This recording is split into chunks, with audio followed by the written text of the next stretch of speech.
This lesson deals with FET low-frequency models. You can find these notes in the ECE302 ebook in Chapter 5, starting on page 22.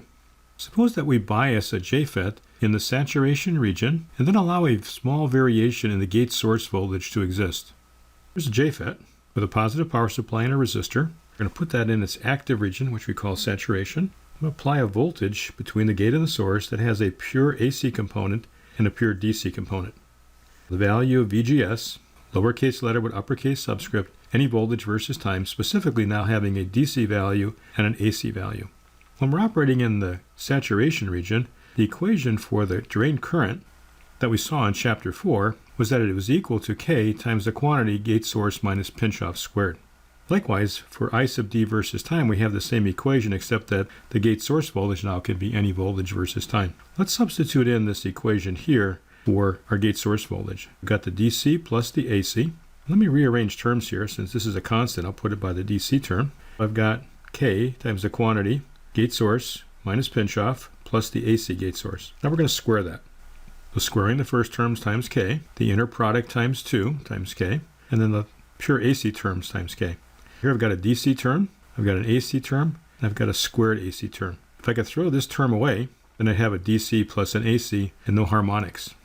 Let's figure out what has to be true if this quantity here is going to be larger than this quantity. Here's my value here. That's greater than this quantity under some conditions. If I divide through by K, that drops out. I can divide through by one of the gate sources here and cancel this one. I've got the gate source voltage AC is less than 2 times the quantity, the DC gate source voltage minus the pinch-off. Let's go back to this equation for I sub D. So I've got the first term, then I've got the second term, and then we're throwing away the third term.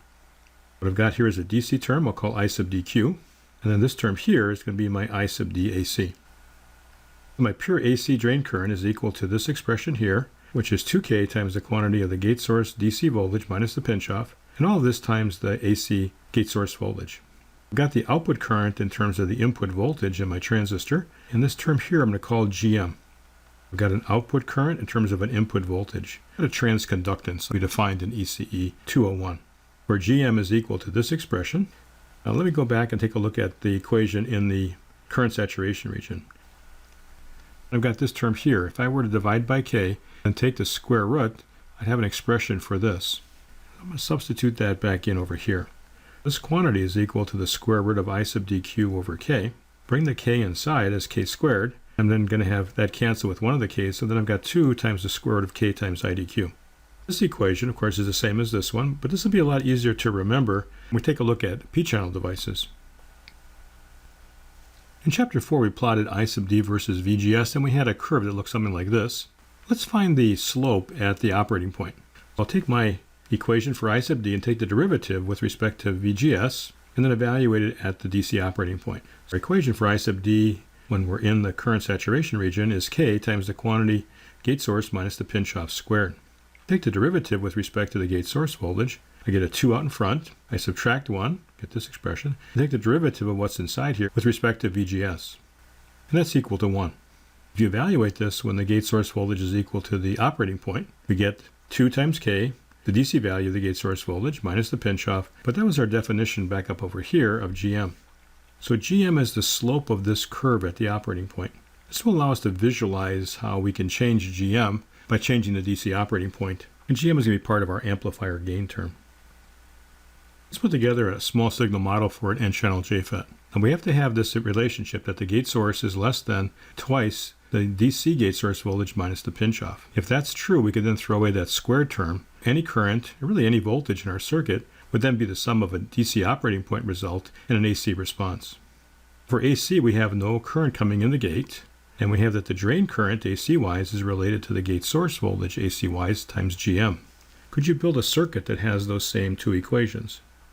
Well, the first equation is that of an open circuit.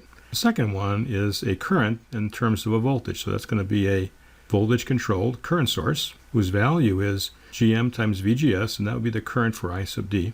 And the value of GM is equal to 2 times the square root of K times I dq. What about a model for a p-channel JFET? Well, all the equations are going to be the same, except that we're going to flip the subscripts on the voltages. So our model would be the same, just simply changing the subscript and changing the direction of the current for the controlled source. I normally would draw the source on the top We're a p-channel device, and so it's the picture we had on the previous page flipped over, and then changing the polarity here and changing the direction of this. Our GM expression will stay the same because I sub d is flipped in representation of the p-channel JFET, and our condition for small signal is now the source to gate voltage must be less than twice the source to gate DC voltage minus the pinch-off. How about an AC model for an N-channel MOSFET? Well, it's going to be the same as the N-channel JFET, except that we're going to replace pinch-off by threshold. We got the same model, GM VGS, an open circuit, same equation for GM, but now our gate source voltage needs to be less than twice the gate source voltage of our MOSFET at the operating point, but now minus the threshold. The P-channel AC model will be the same as the P-channel JFET model, except that we're going to replace the pinch-off by the threshold voltage. So same model as here, flip everything upside down, put the source on top, change the direction of the current source.